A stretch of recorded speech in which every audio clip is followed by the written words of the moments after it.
What is up, everybody? It's Dr. Vibe here, host and producer of the award-winning Dr. Vibe show. Also, 2020 Best Podcast News hosts, and Best Podcast News, and 2018 Innovation Award winner given out by the Canadian Ethnic Media Association.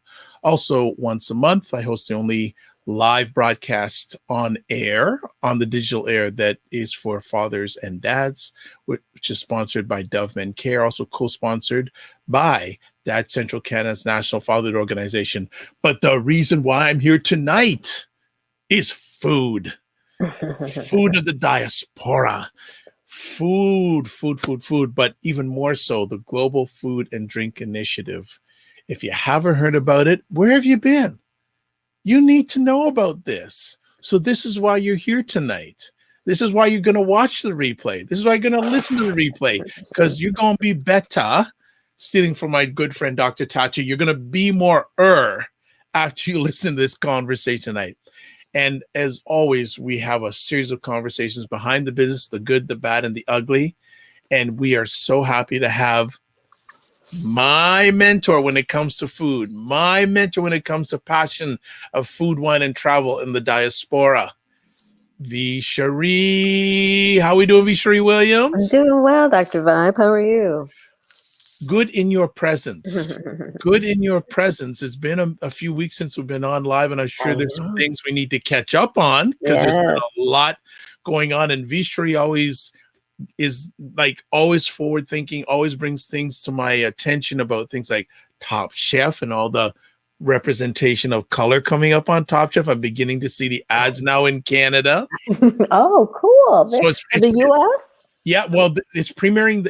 They're running the same nights. Wow. Which is different, because when Top Chef first started, we'd always be a little bit behind, but we premiere here April 1st, and plus I have a box, so even if they delayed in Canada, I'm watching it. I'm going, Vistry was right. There's a little bit of a different look. Very cool. In regards to participation and judges. Mm-hmm. Yeah, they really are up in the ante on the diversity there. Yes, big time. So that's really good to see. But Vistry, just a little quick background on yourself, because some people may not know who you is and what you are, and how immensely grateful we are to have you.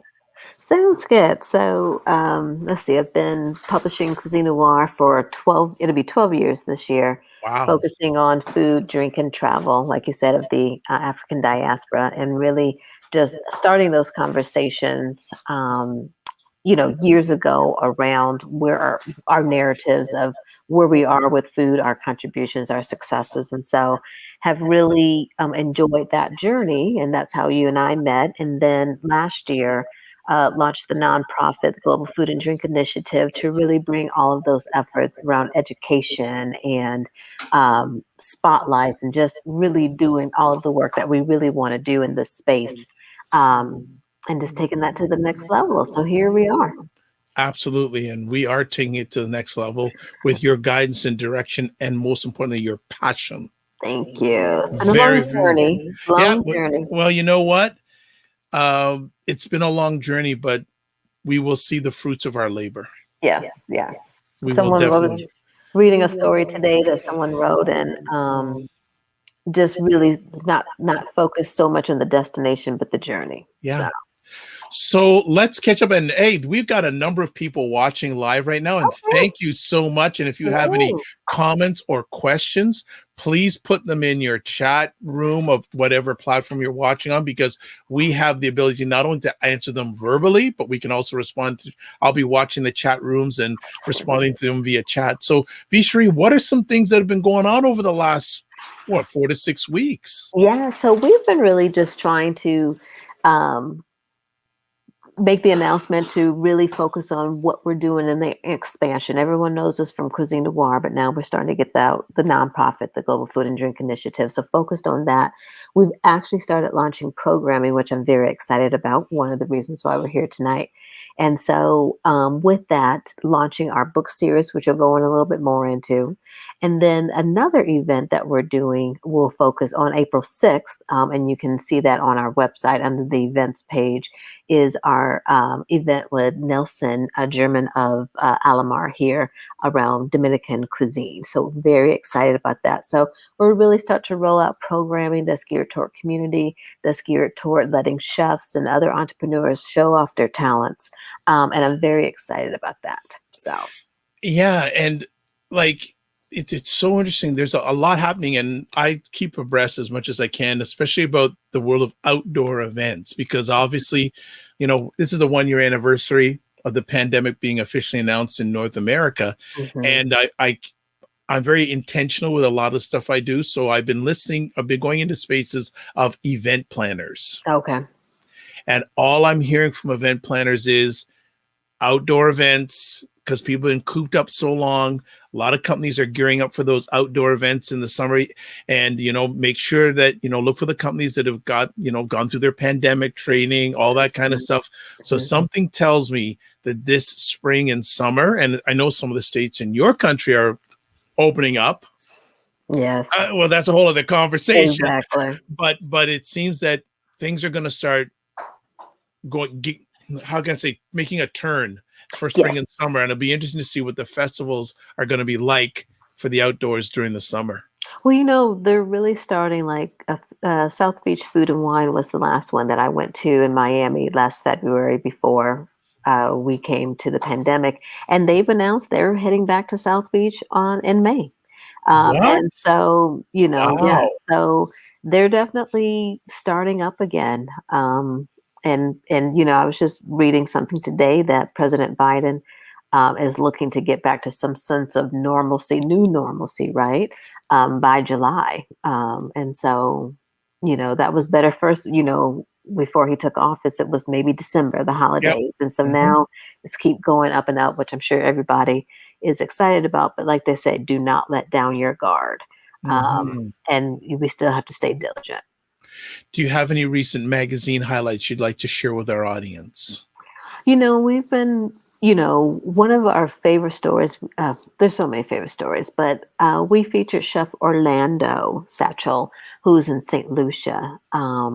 And, just an amazing chef from London originally, he's traveled, he's been around, Dubai and other places before he landed in St. Lucia, and just his story of being a chef and what chefs go through. And then now he's like one of the top rated, from, food and travel and leisure, top 50 restaurants in the world, and just Wow. hospitality, etc. So his story, I think, is very important. And then the other story was a young chef that we featured from South Africa. And one of the quotes that he shared that really stuck out in my mind was he was sharing how he was in a competition and there was an Italian chef who won because he did an Italian dish, right? Um, Mhm. and so he said, when he looked down on his plate, he's like, where am I? Because he was trying to do other people's cuisine because that's what he thought would win. And Yeah. so when he finally stepped into who he was, what he had been taught, he won. So those are just some really, great and inspiring stories that we've had. We have another young lady who's originally from Ivory Coast, family settled in Paris. And so she, by the way of business, landed in Denver. And one of the ways she shifted through the pandemic was launching her granola brand that she first made for herself. And now she makes for others, and they are fantastic. Um, so just how, we're persevering through Yep. this and we're creating. And that's Yes. what's important. We're creating. Well, as I think it's a nice segue into creating some programming. And your story. Yeah. Well, we have, um, I'm going to let you, obviously, because we've worked on this together about some of the programming that the Global Food and Drink Initiative have been working on. We have our first event. It's like 3 in 1, but we have our Yes. first coming up. So why don't you give a little background on it, and then we'll bring up our special guest for this evening. Sounds good. So, obviously doing publishing, we see a lot of cookbooks, we see a lot of books, we see a lot of things that people do right, see a lot of things that people do wrong. Um, and one of the things is people do want to tell their story. we know a lot of people want to get that book deal, have that publisher house call and give them that big advance and this and that, but that doesn't always happen. So people have said, you know what, I want to tell my story. I'll do it myself. I'll market it myself. I'll publish, I'll sell, etc.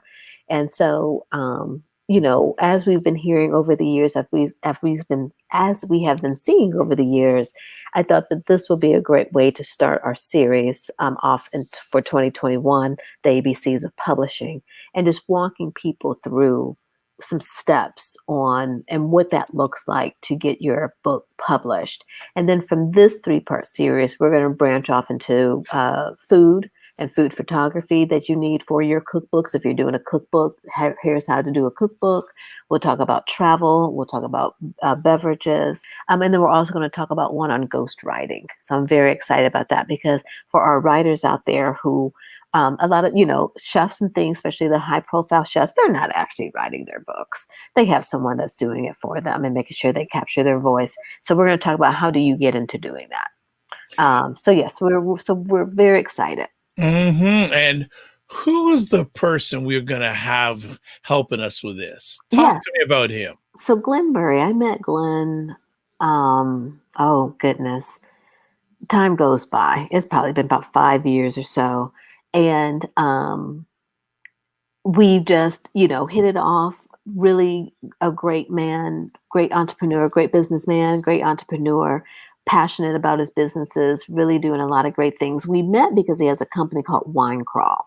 And just started that, taking people on trips, curating those. And, we would, before the pandemic, would do our ATL happy hours together where we invite readers out, people out. We have a winemaker do wine drinking, host an event. So we haven't been able to do that in the last year or so.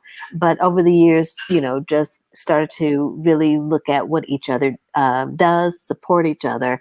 And so I knew he was publishing. And so as I was looking at programs that we wanted to do, I knew I had the perfect partner to go into helping our readers talk about how to publish a book.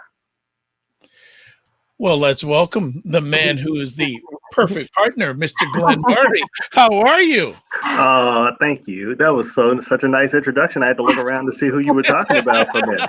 Great man. I was like, oh gosh, I'm not on this show. Okay. Actually, I'm very happy to be on a show about food and drink. I thought you guys were having me on to talk about my world famous nacho recipe, but I guess you want to talk about publishing. Oh well. Or my homemade hot tamale recipe, which is actually my mother's. But really, is there a plate in the background? No, sorry, no. I didn't have my setup. I don't have my apron and my ingredients around, so I can't do a demo tonight for that. So I guess we'll talk about publishing. Why not? Why not? But I want to talk about how did you get into food? Because it sounds like you had a little bit of a time in the food world before you took it to the publishing world. Not really a time in food. I just can't. I was born and raised in the South, so where cooking is an art form, and you have to know how to cook from scratch. So my mother was an amazing cook. So she had a dish for everybody. If you come over our house and you had a favorite dish, she would learn it and make it for you. So every time you would come, she'd have your dish waiting on you. So there are people that still talk about my mother's monkey bread, homemade hot tamales, homemade lasagna. I mean, I could go on and on about the stuff she would make. The monkey bread was like a delicacy. Hold on, what's monkey bread? That takes me back to the show Beauty Shop. It's a real thing, huh? It's a real thing. Yeah, monkey bread is great. What is? It's like a giant. Imagine a giant cinnamon roll. That's the best way to describe monkey bread. Wow. It's made in a bundt cake. It's caramelized. You can add pecans to it or any kind of nuts. I mean, it's like quite amazing. And you just pull it out and it just pulls apart, and it's just. Oh, it sounds good, and I'm hungry. I mean, you probably gain like 3 pounds sniffing it, just smelling it. You gain weight. It's so full of sugar and everything else that's bad for you these days. But and then not to mention your glucose level. Yeah. So sounds good though. But that was a popular dish, yeah. So what do you today carry on from what your mother instilled in you? Wow, that's a good question. A few things. I would say treatment of others and making sure that I am treating others the way I'd want to be treated, and just making sure that I'm pushing people and doing right by people and helping them to achieve their goals in any way, shape, or form. So really serving people. I think that was her legacy. Nice. And I really try to carry that on. It's so funny you mentioned that, because in Clubhouse last night, they were talking about that, and they were talking about, what's your superpower, or what do you think your superpower is? And or if you were an artist, what's your art? And I said my art was every day I start with a blank canvas, because I have a chance to create a masterpiece every day. Nice. And that masterpiece could be something I create or something I help people create. Nice. So that's how I see every day. Every day you get a chance to create a masterpiece. Every day that you're here, you need to take advantage of that. And that's how I see it. And that's how I approach every day, every waking moment. Nice. Sheree, any questions? Because I can roll. No, I understand. Glenn, talk a little bit before we get into, and because we're not going to give it all away, right? We're going to talk about more of, again, behind the business. We're not going to talk about what we're going to be talking about, because everyone has to join us on March 20th. But before we do that, talk a little bit about Wine Crawl. Oh, about Wine Crawl. Yes, as you were saying, Wine Crawl has been going on, I think, thanks to Cuisine Noir. My first article was in Cuisine Noir Magazine almost 5 years ago now. Okay. Yeah, so Wine Crawl is 7 years old. We took a little bit of a hiatus last year, of course, because of COVID. But it started out, I went to Napa, 8 years ago, 9 years ago now, and I saw the limo tours that they were doing around the valley. And I thought, wow, I'm in Chicago. There's so many great restaurants and wine bars in the area. I should really try this idea. And I had been dabbling in wine a little bit. I dated somebody who had kind of gotten me into wine. Like every good idea starts with a woman, I always say. Usually, just give women credit. It's International Women's Month. Well done. Didn't plan that. It wasn't positioned that way. It's actually very true. Well done. As I talk about things, you'll see some of the best ideas I got from women. Okay. And I give them credit for it. So that had gotten me into wine, and I was doing events around wine, some charity things. But then I saw that, and I'm like, okay, Wine Crawl. So if you think about a beer crawl, it's traditional and everything. So Wine Crawl is kind of an upscale version of the beer crawl. So we rented a luxury bus, and we went around to 3 restaurants and did tastings and pairings, and we sold it out the first couple of times we did it. So being the marketer that I am, I'm like, that was just a test. We got lucky. I got to prove this concept out. So I kept doing it, and it kept being successful. So 3 or 4 years later, it just really took off. So we actually, a couple of the events in Chicago, we sold them out so fast. We sold them out like 6 months ahead of time. We had over 1 million hits to the event page without buying any advertising. I think Facebook changed their algorithms on me right after that. They were like, he just got 1 million people to that page and he didn't buy an ad. We got. What did you do, Glenn? Huh? What did you do to get that traffic? We really just put it out there, and I really started to target a whole different audience. So I looked at Chicago, and Facebook has great tools where you can slice and dice your audience. And my background is direct marketing. So very adept at segmentation. So I really looked at areas and pockets that surrounded wine bars and wineries, looked at people with like interest. I actually targeted a lot of foodies as well, because foodies also are wine people. If you think about it, that appreciation for food carries over into wine too. So it was just a convergence of all of that, and it came together, and people loved it and sold us out that whole year. Wow. So that was one of our best years. It was like 2016, 2017. So then I was like, let me take this show on the road. So one of the first places I went, I did a test run in Indianapolis, and then I went to Atlanta when I moved there in 2016 and started to host them there, and it really went well there. I skipped over to Dallas because I was looking for places that were like Chicago. So I was looking for demographics that were similar to Chicago. Dallas is very similar. So I went there, and we had a successful run there too. We had about 2 or 3 wine crawls there. So coming back to Chicago around 2018, another woman, my partner in G Rose Productions, Keisha Rose, like, you should really franchise this. Because I was like, I'm tired. I don't want to do this anymore. I was going to give up. I was kind of giving everything up. I just wanted to kind of rest for a while because I had done Wine Crawl, publishing, and all this other stuff. So she was like, no, you should franchise it. And then a couple of people called me from Atlanta wanting to look at hosting wine crawls. Then there was a group in Dallas that I talked to, and they signed up as well. In Birmingham, Tish Billingsley, I think you know Tish, who does Finale in Birmingham. So she became a franchisee as well. I have franchisee in Chicago too. Nice. And then Bonita Yep. Johnson, who we both know, became a franchisee in the Carolinas. So now Wow. we have that group of people. So we were ready and gung ho. 2020 was going to be our year, and bam, everything shut down. So we're excited though. We're excited because we think to the latter half of 2021, we'll be able to get back out there and do some things. We did a few virtual crawls, but it's just really, it's been fun. And I met so many wonderful people. There's so many wonderful people in the wine industry that you never knew about, and just coming out and meeting those people and learning about what they do. We've been able to introduce a lot of new winemakers. Stuyvesant Wine was one. We introduced them last year on a virtual crawl. So Marvina Robinson's doing amazing right now. Love Corkscrew has been featured on wine crawls many years ago when they launched. Quite a few others. So it's been fun to do as well. It's just a fun business. That's my fun business. Okay, hold on. That doesn't feel like work. I got a question here. So when you did your first event, take me back, or take our audience back to your first event.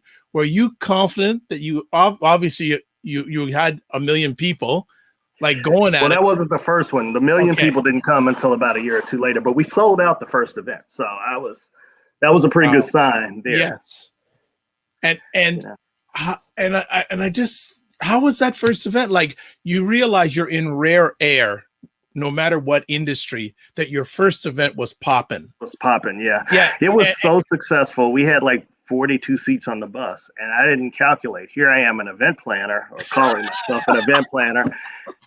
I didn't count a seat for myself. So I had a person helping me. I'll never forget it. Samantha Dockery, who's now she's a co-owner of the Chicago franchise, and she was helping me. She was an event planner, and she we became friends, and she's like, "Hey, I'll help you with this." So I was like, I sold my seat on the bus.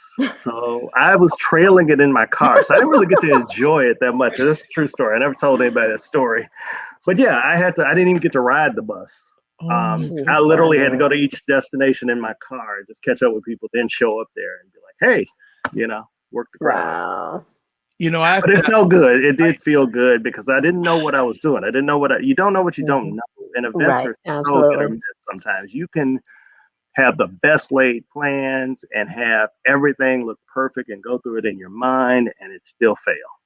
Tremendously fail. Like I've had some failures that are classic. I had an event in Chicago one time, downtown, and I was actually working with my parents in their art business. So we were doing an art show, and this was huge. I put my little money in, and I was all ready. We had people going to come, and it was at a high rise in downtown Chicago, right on Michigan Avenue.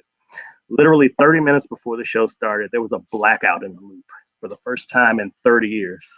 Wow. So nobody could get up to the floor to come to the show for about the length of the show. Luckily there were no open windows that I could jump out of. I felt like doing it, but in Chicago they won't let you do that. I guess people do that a lot here. No.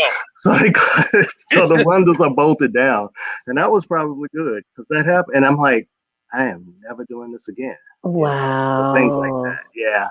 So I officially retired from doing events probably around the time I started franchising wine crawls. So I've got a lot of talented people that know how to do it, that love wine and love doing this. So I can kind of sit back, help market it, and show up and be a spectator. It actually feels good to actually go to one of your wine crawls and not have to work it. You actually get to drink. Wow. Not after instead of during instead of after. Usually I'll do it after, but yeah. Wow. Well, I know we're here to talk about the publishing, but this is so interesting. But we're also here to talk about the business. So, Glenn, take us back to, have you always been an entrepreneur? Did you did you leave corporate? And then, so tell us about that. I was an employedpreneur. Because I liked that base, and I liked being able to finance my businesses, and I liked eating a lot too. So I do. So no struggling entrepreneur, huh? Yeah, I don't crying about when the rent's going to be paid and all that. Because I believe if you're passionate about something, whether you work on it at 9 a.m. or 5 p.m. at night, your passion is going to come through and you're going to be Right. successful with it. Right. So you do all you can to make it successful. If that means you have to work a 9 to 5 to help fund that passion, then you do that. So I'm not, and I hear a lot of people, say, no, you got to throw your all into it, Exactly. Yeah, but Exactly. that's, throwing your all into it is, everybody's interpretation of that is a little bit different. I throw my all into everything I do. Nobody will ever say, what are the things you'll never hear people say about Glenn? God, I wish he'd work a little harder on his stuff. Right. Right. And I've had people shame other people because they aren't what they consider an entrepreneur. Yeah. Yeah, I've had people talk about that too, and I kind of laugh at them because, while you're struggling to pay bills, you're bragging about being an entrepreneur, but you can't handle your own business. Right. So think about it that way. If you're not managing your own business, how am I going to trust you to manage another business that you start? So you have to think about it that way too, because everything look at your life as a business. And how do you manage your life?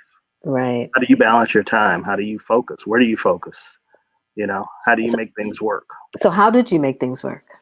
I still work, but now it's great because now I have a team of people that are doing some really wonderful things for me. In publishing, I have a director of publishing, and then we have a couple of project managers. I have a graphic designer. I still get involved a lot with the social media part of it, but I don't touch the book part of it. I don't want anybody that really wants their book done. Don't talk to me about it. You talk to Stephanie Reynolds and that team, because they actually know what they're doing. So just bringing people in that had a passion for it, that were interested in it, either part-time or full-time, but just really figuring out how to make it work. So 60 books later, we've really reimagined the business in the last couple of years to be able to help both authors who want to self-publish as well as publishing under our own imprint. So we've been able to do that too. So that's how we grew that. With Wine Crawl, I had to scale it. I couldn't be everywhere every weekend. I tried though for 2 years. I think I was Chicago, Atlanta, Dallas, back and forth everywhere. But I'm like, I can't do that and really make it successful. So I had to scale that. So I found people that were interested in the business, and I still definitely were able to lend our help with that, and connect them to people in the industry, to people that I met throughout the years. So that's gone good. So that's how we learned to scale that. So are you still doing the art business? No, I left the art alone. Art is hard. Artists bless their heart, but I think I'd rather adopt a 16-year-old than actually manage an artist. I would. I'd rather just go through that. I'd rather take a 16-year-old going through puberty and the change and everything else than to deal with an artist, because artists, God bless them, but they just don't get it sometimes when it comes to business. I love them. I love talented people, but just deal with an artist every now and then. You'll understand if you've ever dealt with an artist. We'll have to trade stories sometime offline. For V3, what's more challenging, dealing with a chef, or you, Glenn, dealing with an artist? Oh, I don't know. I'll tell you. I don't know. Yeah, we probably have to swap stories because. I mean, and that's visual artists, Sheree, and they're not going to make it on this platform. I'm not saying. I'm just saying. We could do behind the business. Yeah. I talked about that because that could be interesting. Yeah, that's where all the gossip and the good stuff is. Yes, and we dabbled in music, and I can't really talk about our artists. We actually helped produce a CD by our local artist here in Chicago, Nina Ray, very extremely talented. Before that, we were doing shows with artists, with music artists, and working with some of them was interesting too. Those are stories that, oh my God. Yeah. Again, I would adopt a 16-year-old. So let me ask, what was the idea behind 220 Publishing? So 220 Publishing how did it start? I have to think back. So I was doing marketing. So I was kind of at a marketing business. So it really started out as an events and marketing business where I was doing different events around the arts. So one of my good friends, Yanni Brown, and I were sitting around talking. I know that name. Yeah, Making Love Better Together. I know her. I interviewed her a number of years ago. Did you? Oh, okay. Go on. Yeah, okay, go on. So Yanni is a relationship educator. So, she counsels married couples. So she was trying to find a way to really promote what she was doing with her relationship business. So I don't know. We were just in conversation. I'm like, you should write a book. That's one way to get to people that you won't get to see at your counseling sessions or at your events around Chicago. So it really expands your brand. So that's kind of where the idea came from. And then I was hosting events with authors, and I was working with authors, and I was noticing something that they were doing. There was a lot of omission in kind of what they were doing with their books. There was one author who had an incorrect historical reference, and then there was one author who actually published something about a public figure that was actually slander. She got it wrong, and I'm like, you could get sued for this slander, because it was accusing a public figure, a very public figure, of a crime that they didn't commit. Oh, wow. Because she had just gotten she had read the tabloids or something, and she got it all wrong. And I was trying to tell her about it. She's like, "Oh yeah, it's okay." And I'm like, "No, it's really not okay." And I don't want to work with you anymore either, by the way.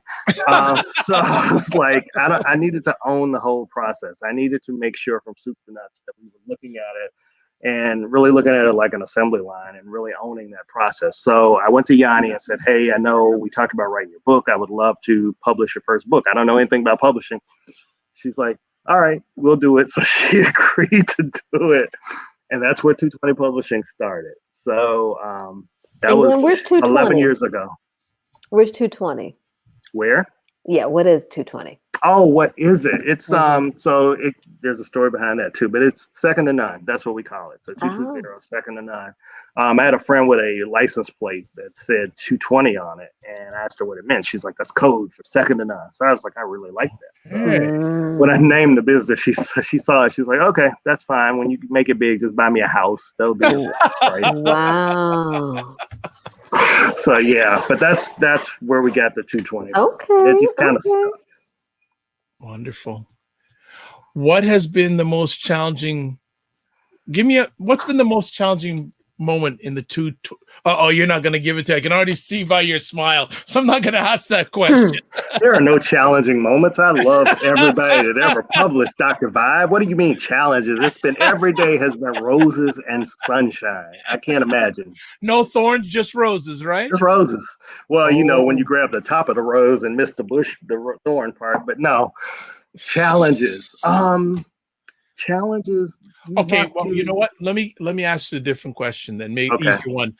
How is it different now than when you started? Oh gosh, I know so much more and I've learned so much more about it. At first, when we got out there, we just wanted to put books out because it looked cool to publish 10 books a year under the 220 brand.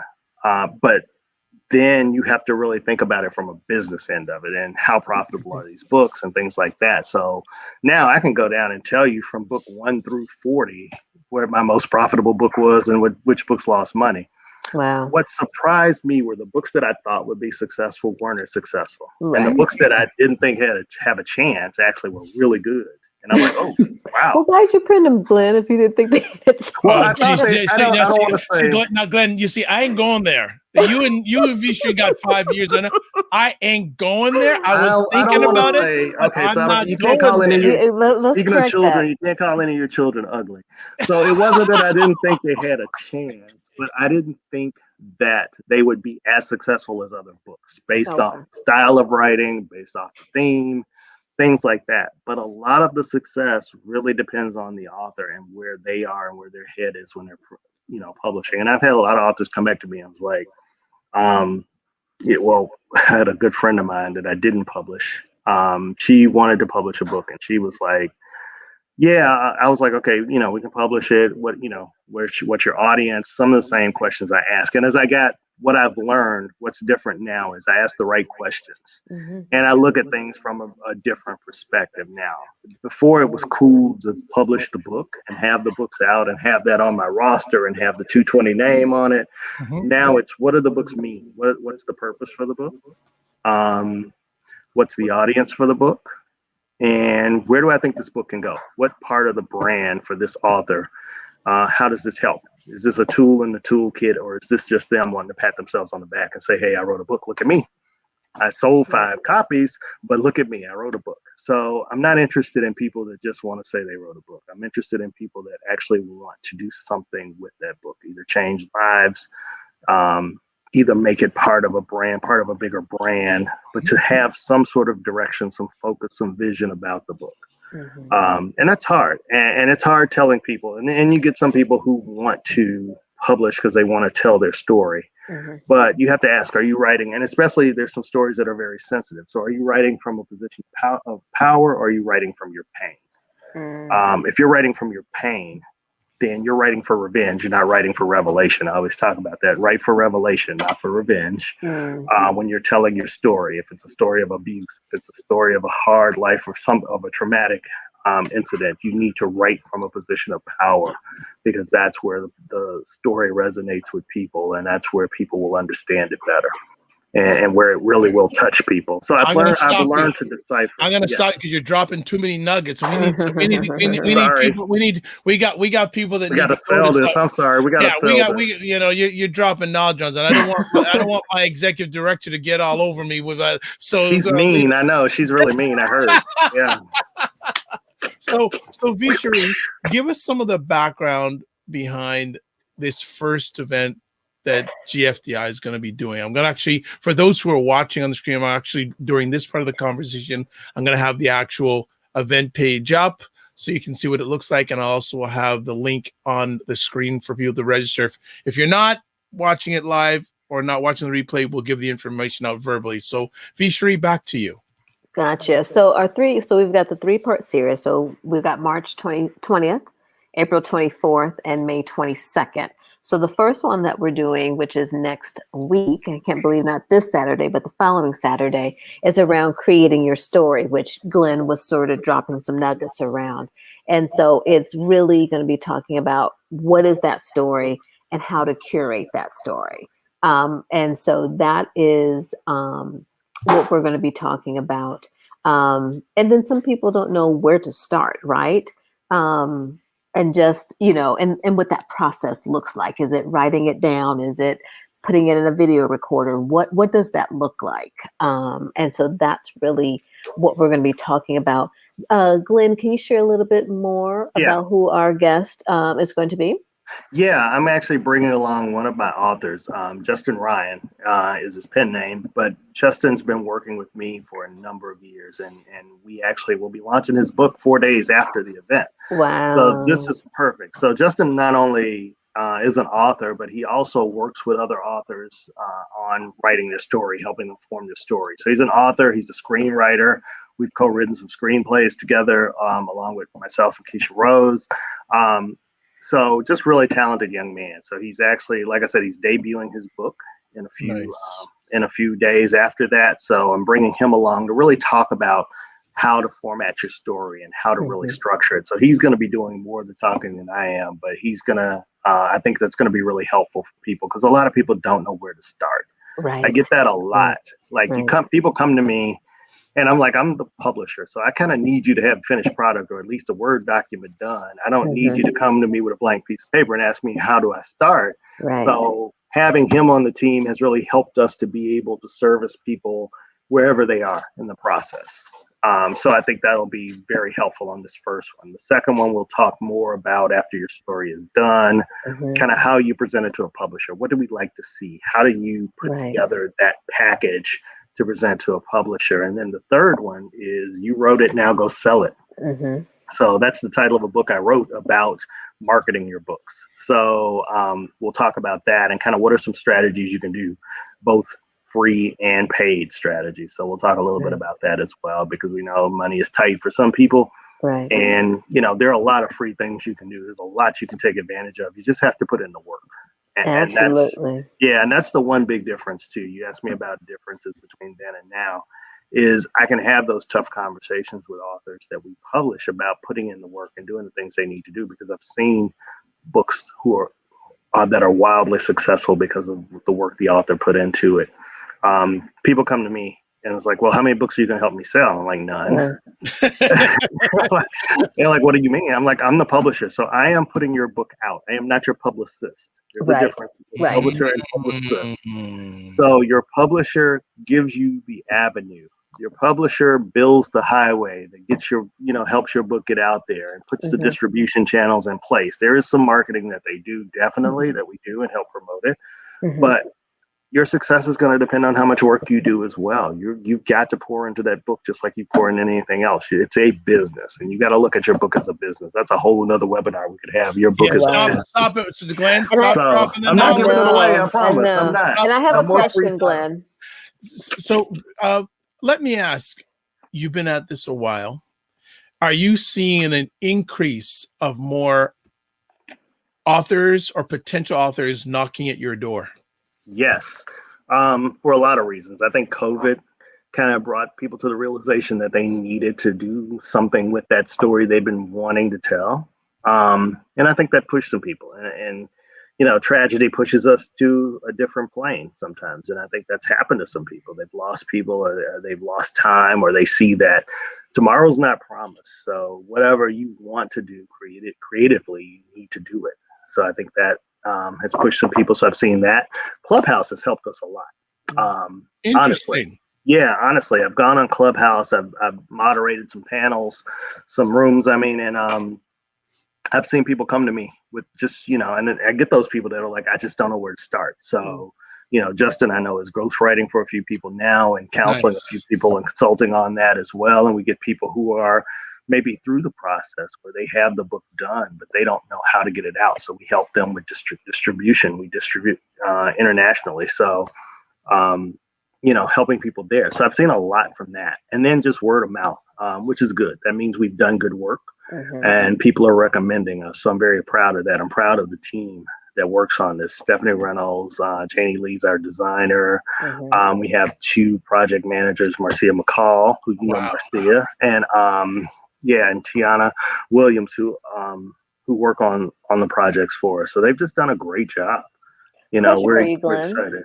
I'm sorry. So question for you, going back to the third webinar. So, you know, when with the magazine, we work with a lot of publicists that are promoting books. Do you have a publicist on staff?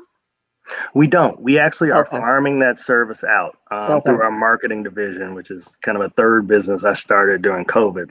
Like I needed another business and sit still. But people were coming to me for marketing, and I just didn't have time to do it. But I had a good friend who I knew had like 20 some years in the business. So as my friends say, I like strong arm them and bully them into being in business and writing books. I don't know why they say that. I'm the nicest person I know. Just ask me. I never bully people. I just show them things that they can do better. That's all. And then I give it to them, and then I just throw them out there. But, you know, it worked. So we have a marketing division now. So we actually are working on farming out PR. We have digital advertising. We do billboard advertising. We actually did a deal with a company in the UK where we provide digital billboard advertising. I'm actually working with Clear Channel now as well on some advertising as well. So we talked to them. So yeah, just different ways to get your book out there. So we're looking at PR companies. We're going to contract with a couple of different PR companies to do publicist work for some of our releases as well. So I have a question. Well, because you've opened up this marketing division, do you also serve book writers that already have stuff out and would like to? Good. Okay. Yes, and non-book business too. We don't just do books. We actually have a cartoon that we are helping push by Murtis Randolph called Yo-Yo Don't Play That. Great cartoon. It's a spiritually based cartoon about bullying and teaching you lessons about that. So she just debuted back in December, and we helped with the launch of that as well. People who are watching live, please ask your questions, because next time you see Glenn, you're going to have to pay. So, and there's only a few minutes left. So if don't come crying to me or Vishu and I want to ask a question, you have to pay. You know what I feel like this is church. If you just reach into your pocket, didn't you know it's a church? And give us a love offering, and we just need a love offering. That's all we need. It's a church of Cuisine Noir. Didn't you know that? Didn't you know that? The church of Cuisine. Too funny. The church of GFDI. Yes. Hey, don't be the GFDI Tabernacle. Lord, oh, great. That's what people's gonna think of us now. Stop. Okay, I'm sorry. We're just joking. Anybody that's offended that goes to church. Gotta have fun. So, Glenn, let me ask, and it may be hard, but let me ask the percentage of people that are coming to you that are looking for help. Are you seeing certain categories that they're writing on more than others? I'm seeing a lot of children's books lately. Yeah. There Oh, are a lot of Representation, children's right? books. Yeah, we've had a couple of really popular through our private label service. We published 2 children's books, and one of them made top 10 in its category in bestsellers in Amazon. So that's been good. We've been on a good roll for the whole top 10 thing. The last 2 books we published made it to top 10. The last one, We Dream by Jay Allison. We Dream, Understanding God's Voice in the Night, went to #1 in its category. Nice. Our first #1 in the category. So very proud of that. Faith, Failure, Success, which was a business anthology that I was a part of, along with 5 other authors, that went to #6 in its category as well. So, wow! Congratulations, so I man. told Justin if he didn't go to the top 10, he was fired. So no pressure to him. But I'm expecting it to be #1 now. Well, So, what do you feel is the reason for the increased popularity of the children's books? Writers wanting to. writers, Yeah. I don't know. Maybe it's people staying at home with their kids during COVID. They feel like they needed to write about it. I don't know why, but yeah, we have a lot of people coming to us about children's books. And there's still people that come to us with their autobiographies and wanting to tell their stories as well. But you definitely see a representation, would you say? Because especially from Black authors, Black moms, Black dads that are not writing books to speak to children the way, young boys, young girls with hair, different things like that. I know I've seen that so much over the years. Definitely. And we're seeing more spiritually based writing as well from people. There's a whole clubhouse room that I get to co-moderate on Christian authors and for beginning writers. In that room, yes, on Sundays. yes. Yeah, so and it's interesting. I have to joke because I go from doing the man cave on Saturday nights to being in the Christian author room on Sundays, and a little bit I have to deal with that. Hopefully nobody watches the show and makes the comparison of what I do that Saturday night versus Sunday. But I try to, I shift pretty well. I compare it to going to church after going to the club. You get up and you go. You do what you have to do. Lord. So, Glenn, how do you balance it all? I know you have a good team. Yes, that helps. I stay sane because I enjoy people and I enjoy working with people and seeing them grow. So that is part of, I kind of think it's part of my assignment now. So I don't look at it as a burden anymore. I don't look at it as a job sometimes. I mean, I've helped a lot of people become first-time authors. So people have really been able to live their dreams because of something I wanted to do that I didn't know that I was going to do. I mean, 3 years ago, guys, to be quite honest, 3 years ago, I was going to let it all go. I was tired. I was probably going to focus on Wine Crawl. I think I wanted to keep Wine Crawl for many reasons. It was a lot more fun at the time, and I was ready to let publishing go completely. Wow. What changed your mind? What made you stay in the game? That's behind the business. Some really good people supporting me, telling me that I needed to keep going. And at that point, I wrote my book, the You Wrote It Now Go Sell It book, which did really well. And then I had an idea for Faith, Failure, Success that I really wanted to see come to fruition. And it didn't come to fruition until the end of last year. But it became our first top 10 bestseller. So had I stopped then, never would have gotten to that point. I never would have written my own book. I never would have been a contributor in this book. There's another book coming out called Lessons for the Little Boy, where I write a letter to my younger self. Nice. So I'm able to talk about loss. I'm able to talk about the loss of my mom to cancer. I'm able to talk about just reconciling growing up, and just kind of feeling that awkward stage I felt at the time. I'm talking to myself then to say, okay, you need to hold on because here are the things that are coming. Right. And to me, I was able to really pour out a part of myself that people don't necessarily see or that I don't necessarily share. Wouldn't have been able to do that had I not kept publishing.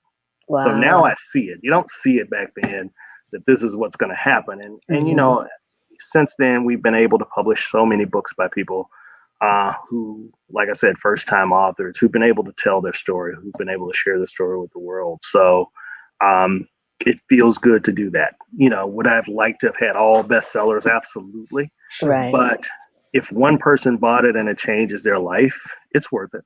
Right. Let me ask you this, because this is going back to a conversation I had with someone. And, we all have those days where it's like, you know what, I can just go on back over here, see if they're hiring or whatever. You know what I mean? Because there are those days. There's days when it's great, and then there's days where you're like, why am I doing this? Yeah, you know, there's days when it sucks. But I don't. So the person I was having this conversation with, felt that everybody being an entrepreneur doesn't have those type of thoughts or those type of days. Everybody has a bad day. Like if you live long enough, you'll have a bad day. And all you need to live is 1 or 2 days. That's all you need. You'll have a bad day. You'll have a bad day every week. Every week, like I said, nothing is roses, but yeah. I would love to know. I'm sure there could be entrepreneurs out there that are like, I've never thought about that, but I bet you a lot more. Yeah, see, we live in a social media world where everybody's on vacation all during the week. So while you're sitting here slaving over your computer, somebody's on the beach taking selfies. And I think that's what people see the glamour of entrepreneurialism as, because people always talked about how wine crawl, oh, you're everywhere in wine crawl, but you don't see like the 3 or 4 months it took to get that done, to negotiate on the business, to say, okay, I'm short ticket sales, so now I may not break even. What's going on there? Or you don't look at putting a book together, it doesn't sell, and the author's calling you, cursing you out because the book didn't sell. Well, they kind of didn't do anything to help it either. So you get that, so there's good, bad, and the ugly. There's contracts and negotiating contracts, and then having to terminate contracts from people. So because things just didn't work out and business relationships didn't work out. So it is far from glamorous all the time. You see the glory, you don't know the story. Amen. I know, I hate to sound like a preacher. I come from a long line of preachers, so every now and then I might just dip into a rhyme or something. Okay. I can't help it. Oh my goodness. That's why we should just take the collection. I'm like, I know how to do it. I actually know how to do that, Like, I swear, coming to America, the Arsenio Hall preacher was my great-grandfather. He would do that. He would get up and go, I didn't mean to preach. And then he'd tell a sermon. He'd have a whole sermon. So I know how to do it. That's good stuff. Oh my goodness. Wow. Anything else we got for this young man, Sheree? No, this is just amazing. Looking forward to this series. Like I said, we're going to look at talk about after the ABCs, go into, you've got a cookbook idea, what that looks like, and some more. So, we're excited to kick off our programming with you, Glenn. Hey, kudos to you guys for launching this. I think this is great. I think it's relevant. So many people are so interested in it. I've heard so many people kind of just come and ask me, what is it? And send them to the website. I'll send them to the Facebook page and everything. But, I hope everybody that's interested, please support. I love, it's a great way to discover yourself as well. Writing is an amazing way to really discover who you are. Really healing. It's great for healing. It totally helped me heal through a really tough time. So, and I've always been an avid reader. I've been a reader since I was a kid. So I've loved books, and I think that's part of it too. So there is that underlying passion there for it. But like I said, I love watching people realize their goals, their ambitions, their dreams through writing. It's become a ministry for some. It's become healing for others. Before we let you go, let me ask, do you remember the moment that you held the first book that you published? Ooh. Yeah, I do actually. I do remember that. It was a great feeling. Holding the first book I published, holding the first book that I actually contributed to was pretty interesting too. I laugh about it because we had a book signing, and I always used to joke in elementary school that people would want my autograph one day. So I actually signed my first book, and I was smiling about it. Shut up, Glenn. Seriously, Christy, junior year AP English. I told her you may want to hold on to this autograph. See?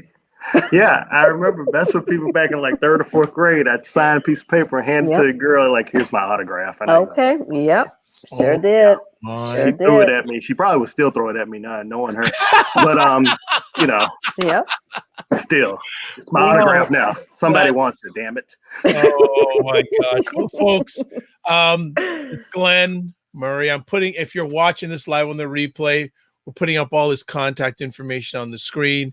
He's on Facebook. Just look under 220 Holdings on Facebook. Also on Instagram or Twitter, 220 Holdings, I believe. Yeah, or no, Glenn at Glenn220 on Twitter and Instagram. Yeah, you can get in touch with me. I'm not gonna tell you anything about the 20th though, because you got to buy that. But I will say hi to you and send you the link to buy it. So don't try it. Don't try to get in and be like, oh, I just need a little. No, don't you cannot pick my brain between now and the 20th. There will be no picking of my brain. Okay, none. So don't even try it. So it's at Glenn, and it's 2 N's for people who are listening. If you're not watching, it's 2 N's, not it's 1 spelled N. right. Yeah, all the 1 N Glens are. Yeah, no, 2 N's. Right, and the event again, we have it up on the screen here if you're watching or watching it live on the replay. globalforfood.org/events. Every person has a story. The question is, are you going to share it with the world? Amen. Look, we're going to church. There you go. Yeah, no, look at it. Dr. Vibe. No, we're gonna get an A and B selection. We're gonna have an A and B from Dr. Vibe very soon. Okay. And again, the one we're highlighting, March 20th, 11 a.m. to 12:30 p.m. Pacific time. The virtual ABCs of publishing, part 1, creating your story. We are expecting you to be there. If you don't go, you don't grow. Leave it at that. Sheree, any final things you want to share with our audience? No, we're looking forward to having everyone, and I think it'll be a worthwhile time to get to stop on by on the 20th. So looking forward to it. Excellent. It is Dr. Vibe here. I'm going to make it short and sweet. I'm the board chair for the Global Food and Drink Initiative, and we are definitely looking forward to this event. Again, there's a website address for the Global Food and Drink Initiative. If you're not watching, you just want to know it's globalforgood.org. So as always, I like to close off my conversations with this. Live your life as a dream. If you can dream it, you can make it. Sometimes you have to get small to get stronger. Block assumptions and aim bigger, aim better, aim higher, aim wider. Remember to give yourself grace and love, faith, and respect. Big thanks to Glenn for showing up, and always a huge thanks to Sheree, who works tirelessly to make it better for Blacks in diaspora in food, wine, and travel. God bless, peace be well, keep the faith, and goodbye, everybody.